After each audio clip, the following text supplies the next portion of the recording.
शुजा ने अपनी पसंद की लड़की से शादी कर ली है। तुमने सबको धोखा दिया है, चीटिंग की है सीरत के साथ। और जाहिर सी बात है वो लड़की इस खानदान की तो नहीं हो सकती। जिंदगी भी अजीब है, जब बदलती है तो बहुत अच्छी लगने लगती है। क्या बात है।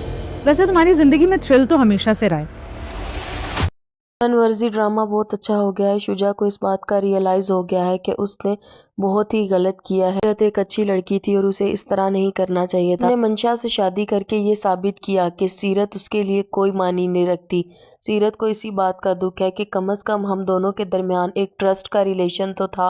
अगर कोई मोहब्बत नहीं भी थी तो उसने मुझ पर फोकियत दी मंशा को। उसे कम से कम मुझसे बात कर लेनी चाहिए थी। एक बार मुझसे पूछ लेता, मैं उसे खुशी खुशी कह देती कि तुम कर लो और मुझे छोड़ दो, क्योंकि मैं अब इस रिलेशन में नहीं रहना चाहती। अब मैं बिल्कुल भी नहीं चाहती कि मैं उन दोनों के दरमियान रहूं। मैं तो खामख्वाही उन दोनों के दरमियान हूं।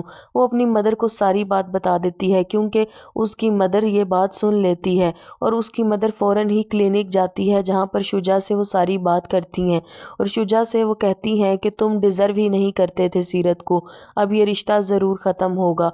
अब दादा जान की मर्ज़ी से हुआ था और उनकी मर्ज़ी से ही ख़त्म होगा।